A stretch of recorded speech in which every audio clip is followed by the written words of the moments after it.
Más y Más Podcast.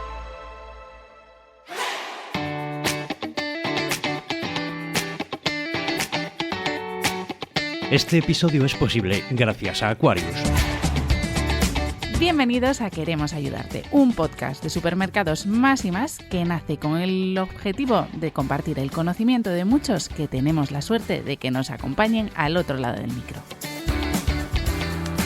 Y en este episodio de Queremos Ayudarte contamos, como siempre, con la presencia de profesionales de diferentes sectores, y en este caso vamos a hablar con Félix Álvarez, técnico en emergencias sanitarias y formador en IEDUCAE, el Instituto de las Emergencias.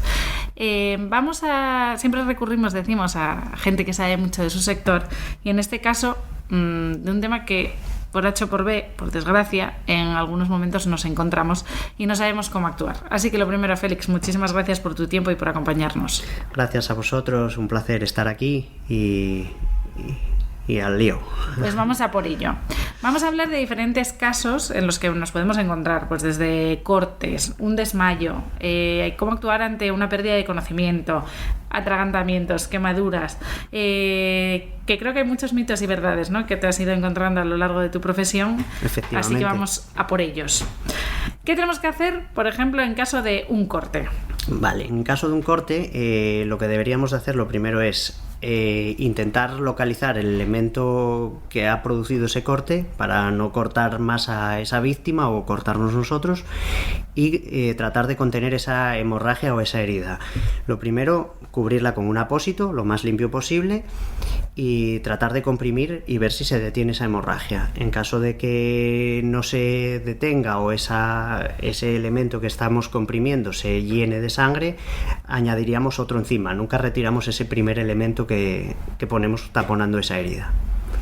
O sea, que si nos cortamos esta primera... Luego vamos a hablar además de los objetos de fortuna. Entonces retomaremos este momento. Pero en el caso de que nos cortemos y estemos en medio de la naturaleza, aquello que utilicemos para taponar la herida sangrante no debemos eliminarlo bajo ningún concepto. Correcto. Mantenemos ese objeto y si se nos colapsa de sangre, añadimos más encima y pero siempre mantenemos la presión hasta que ceda. Y ahora vamos a pasar de un caso en el que generalmente no hay sangre, podría haberla, pero es el desmayo. ¿Cómo tenemos que actuar ante un desmayo? Y a su vez, en caso de pérdida de conocimiento larga. Vale, con un desmayo lo que deberíamos de procurar es que esa persona no se golpee al tener ese desmayo. Si se va a desplomar, que no se dé un golpe en el suelo. Procurar elevarle un poco las piernas por si es un tema de bajada de tensión, y en caso de que esté con un nivel de conciencia muy bajo o veamos que puede llegar a vomitar, ponerlo en posición lateral de seguridad para que en caso de que vomite no broncoaspire y se nos complique más lo que en un simple inicio puede ser algo básico y fácil de recuperar. ¿Qué diferencia hay entre un desmayo y una pérdida de conocimiento? Pues la diferencia prácticamente a simple vista del primer alertante es ninguna. Una pérdida de conocimiento, cuando alguien se desmaya, pierde el conocimiento. De hecho es lo mismo. Pueden ser de miles de orígenes distintos, desde una bajada de tensión, una hipoglucemia, un golpe de calor. Hay multitud de variables. Y hablábamos de poner de acción lateral a la víctima por riesgo de atragantamiento, de broncoaspiración, del caso del vómito, etc. Uno de los mayores temores que creo que tienen padres, madres del mundo es el caso del atragantamiento, pero que también tenemos muchos adultos, sobre todo cuando llegan a una edad más anciana, que el miedo a que la gente se atragante es enorme. ¿Cómo tenemos que actuar en caso de un atragantamiento? Pues lo primero, si vemos que la persona emite sonidos o puede toser, no deberíamos de hacer nada, simplemente animarle a que siga tosiendo hasta que expulse ese cuerpo. ¿Por qué? Porque si hacemos lo que se hacía antiguamente, de darle golpes en la espalda, ese objeto que está haciendo una obstrucción parcial que permite pasar el aire de forma leve, puede obstruir de forma completa esa vía aérea y complicarse mucho la situación, incluso llegar a la muerte. lo que debemos hacer es animarla a toser, y en caso de que no pueda emitir ningún sonido y esté la vía aérea completamente obstruida, entonces sí, deberíamos de iniciar la maniobra de Heimlich, de desobstrucción de la vía aérea. ¿Qué diferencias hay de esa maniobra de cara a adultos y a niños? Uh-huh. Y quizás incluso podemos redirigir a los oyentes hacia algún vídeo en el cual se vea cómo se realiza la misma. Sí, hay muchos tutoriales en internet muy buenos, y la diferencia es la maniobra en el niño es cogerlo, intentar ponerle la cabeza de lo más abajo posible respecto al tronco y darle los golpes interescapulares y las compresiones torácicas. ¿Sería válida en el adulto? Por supuesto que sería válida, pero nadie es capaz de coger a un adulto, darle la vuelta y darle esos golpes interescapulares. Por eso entonces se hace lo de abrazar por la parte de atrás y hacer esas compresiones en el abdomen. Los tutoriales están muy bien, pero sí, por supuesto que son efectivas, y yo ya, por desgracia, hoy por suerte me ha tocado hacer alguna y con buen resultado.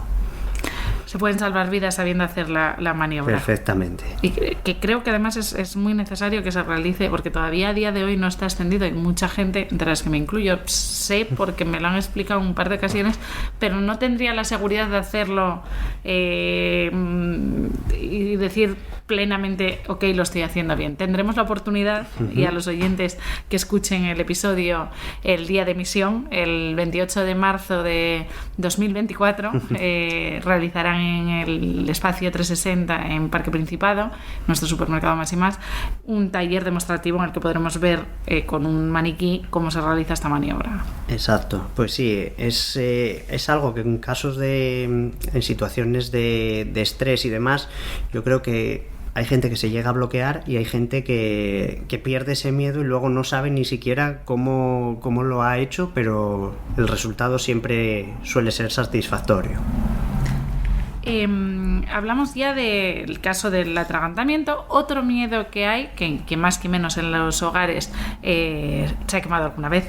Hay quemaduras y quemaduras. Una quemadura frecuente, que se oye con asiduidad, es cuando a alguien se le derrama un líquido, por ejemplo, en una cocina. La escaldadura, que exacto. Se llama, sí. ¿Cómo deberíamos de actuar en esta tipología de accidentes? Ahí lo que recomiendan es, lo primero, tratar de enfriar esa zona. En los primeros minutos de esa quemadura, echarle agua fría. ¿Agua fría para qué? Para evitar que ese calor siga penetrando en capas más internas de la piel. Una vez que ya cede ese dolor, lo que deberíamos es cubrirlo con un apósito lo más limpio posible, húmedo, y acudir a un servicio de atención primaria o un hospital, dependiendo de esa extensión, a que nos hagan un cuidado de esa quemadura. El mito que se hacía antes de la pasta de dientes y todo eso ya está obsoleto, ya no se usa. Sí, porque antes había gente que decía, nunca metas en agua fría porque te sale la ampolla. Todo eso es completamente incierto, ¿no? No, es incierto. El tema era ese, porque hay guías que siempre te lo dicen, muchos protocolos, que un quemado pierde calor, por supuesto, pierde la primera superficie de la piel, que es la que nos mantiene la temperatura, y pierde calor, pero en el primer momento lo que tratamos es de que esa quemadura no siga penetrando. Entonces enfriamos y luego cubrimos para que no pierda la temperatura. Y en el caso de, por ejemplo, llevar vestimenta que se adhiera a nuestro cuerpo, por ejemplo, hay una cosa que se resalta mucho, o sea, se intenta recalcar en cocina, que es que nunca se usan guantes de goma para cocinar, que hay gente que lo ve como más higiénico. Es peligrosísimo, porque si te toca una gota de aceite se adhiere a la piel. ¿Qué hay que hacer en el caso de que llevemos algo que esté en contacto con nuestro cuerpo? Si tenemos ropa adherida, nunca se despega, porque esa ropa lo que está es cubriendo esa herida para que no se nos infecte y ni quede la dermis al descubierto. Entonces toda la ropa o objetos que tengamos adheridos se dejan donde están. Se retiraría el resto de prendas, anillos, pulseras, todo lo demás se retiraría, porque luego eso se va a inflamar y puede ser que a continuación no podamos retirarlos. Pero todo lo que esté pegado se deja. Y en el caso que puede ir unido a lo que hablamos anteriormente, al fuego, pero también a otras sustancias, la intoxicación, ya sea aérea por inhalación o por ingesta, que esa también es muy frecuente, digo entre comillas siempre, porque gracias a Dios no es tan frecuente, pero vamos a empezar por la de inhalada. Vale, pues cuando inhalamos algún producto o nos equivocamos al hacer alguna mezcla, es frecuente con productos de limpieza, lo iba a decir, con lejía y mezclar con algún ácido y demás, que empieza a emanar vapores y esos vapores son tóxicos y se pueden llegar a inhalar. Pues cuando se hace esa inhalación... ¿Qué mezcla es la típica para que los oyentes no la hagan? Que es la que más se ve. Lejía con ácidos. ¿Ácido podría ser un amoníaco? Sí, vale. Ahí puedes hacer una buena química. Uno de los problemas que hay con las inhalaciones es esa, que pueden provocarte un laringoespasmo, un edema de la vía aérea y llegar a obstruirte. Entonces, lo que deberemos de hacer es, lo primero, alertar al servicio de emergencias lo más rápidamente posible, localizar el tipo de productos que se han mezclado para saber el componente, y este propio servicio de emergencias debería de ponerse en contacto con el Centro Nacional de Toxicología para ver los antídotos que hay, porque eso es un mundo ya que en el propio hospital de hecho lo hacen. Y en el caso de, por ejemplo, ¿quién más que menos ha oído a alguien cercano de ingesta de lejía cuando eres pequeño o de confusión? Lo mismo, tratar de localizar, intentar saber la cantidad, sé que es difícil, pero tratar de averiguar la cantidad que ha bebido y el producto. ¿Y esto que se decía de dar leche inmediatamente? Nada. ¿No? Ni provocar el vómito tampoco, porque igual que nos puede provocar una quemadura en el esófago de la que entra, si provocamos el vómito puede provocar la quemadura o aumentarla de la que sale. Claro. Y en el caso, por ejemplo, de nos vamos ya a algo, clavarse un objeto, por ejemplo, ¿qué deberíamos de hacer? Pues cuando nos clavamos un objeto, si ese enclavamiento ha entrado y salido, pues cubrir la zona igual que en una herida normal y corriente. Pero si el objeto sigue clavado en una parte del cuerpo, lo que debemos es de inmovilizarlo donde está, porque ese objeto no sabemos las lesiones que ha provocado, y a su vez si lo retiramos podemos liberar algún vaso que esté taponado o generar un sangrado que no teníamos. Podríamos complicar esa herida. O sea, que las películas han hecho muchísimo daño en este sentido, tanto en lo de la lejía como en que es lo típico es quitar cuando veíamos las películas americanas el arco. Sí, se lo quitan. La flecha. No, pues eso completamente contraindicado. Vamos a ver ahora sí, retomando lo que decíamos en un inicio, cuando decías que jamás quitar un apósito que se ponga cuando haya un sangrado. ¿Qué son objetos de fortuna? Objetos de fortuna son elementos que tenemos en el día a día, que no son específicamente para el uso sanitario, pero que nos pueden servir para, de forma fortuita, generar un dispositivo sanitario para, digamos, solventar ese problema inicial. Por ejemplo, una revista, envolviéndola en el brazo, podríamos generar una férula para una muñeca. Con un jersey o con una chaqueta podríamos hacer un cabestrillo para un hombro. Con una sábana podríamos hacer un vendaje compresivo en una herida, una sábana, un pañuelo. Pues son elementos que ni son gasas, ni son férulas, ni son elementos sanitarios, pero que nos pueden servir para salir del paso. En un caso que podría darse la necesidad de este tipo de objetos son cuando vemos accidentes de tráfico. ¿Cómo debemos actuar? Porque muchas veces queda la duda de paro, no paro, es peor si digamos que ahí hay un poco de incertidumbre. ¿Qué se debe de hacer en esos casos? En un accidente de tráfico lo primero tenemos que ser egoístas. Egoístas quiere decir protegernos nosotros. Nos da igual lo que esté pasando fuera, pero si la zona no es segura, no nos bajamos.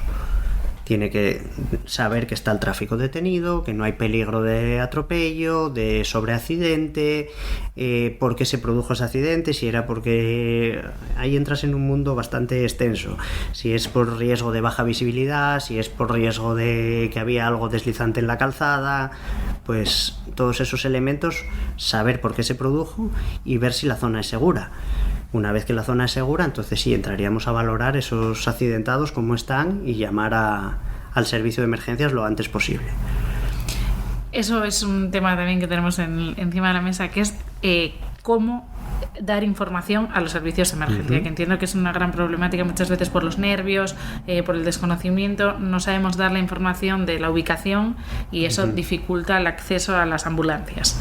Sí, el centro coordinador ya tienen protocolos y procedimientos para abordar este tipo de situaciones, incluso compartir ubicaciones y demás. Hoy día, con la tecnología que hay, ya es más fácil saber ubicarse, pero la información, lo primero es tratar de estar lo más tranquilo posible, dar la mayor cantidad de información, aunque parezca que no se están haciendo caso omiso, pues intentar mantener la calma y dar la mayor cantidad de información.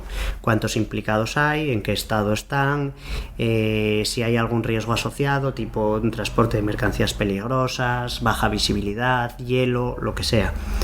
Y toda esa información se va a transmitir a esos grupos de intervención, bien sea bomberos, policías, sanitarios, para que vayan ya con el material adecuado.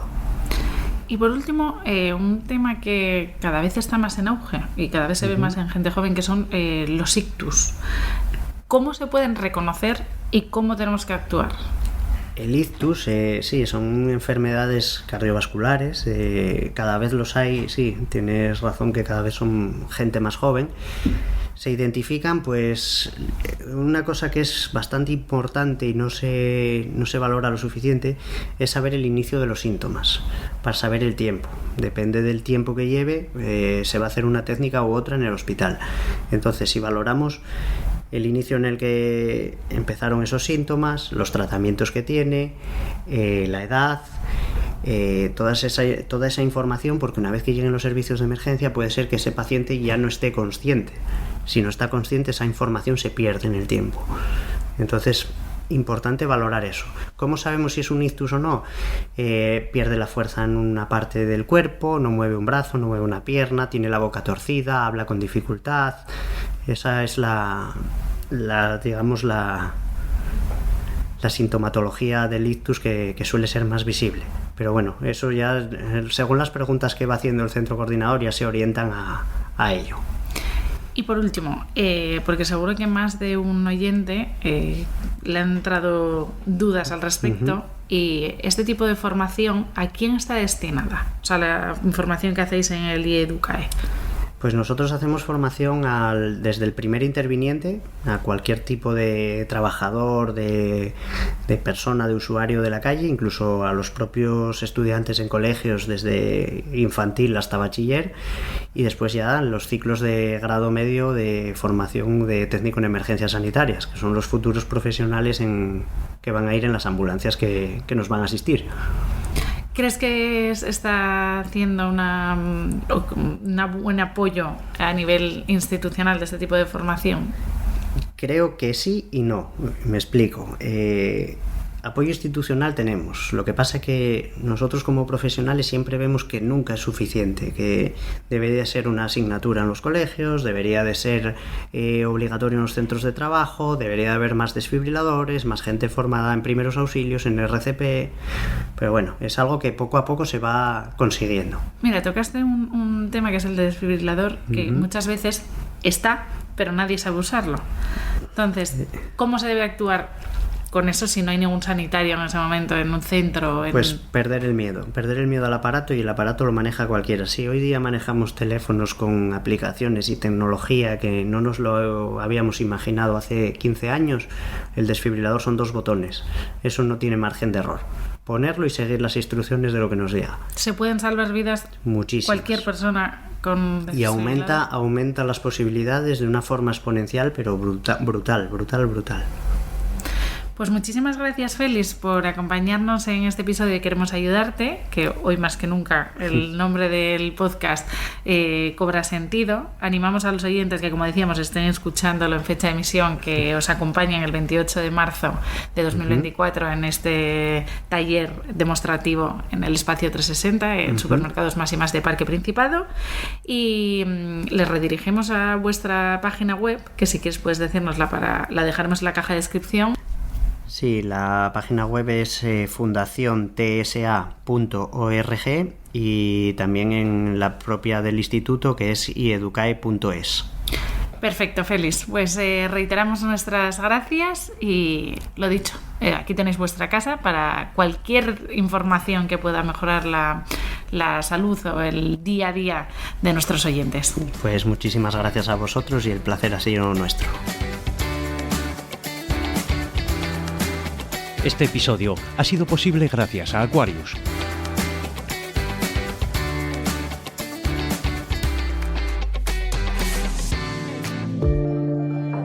Suscríbete a Queremos Ayudarte, un podcast de Más y Más Supermercados. La calidad que te sienta bien.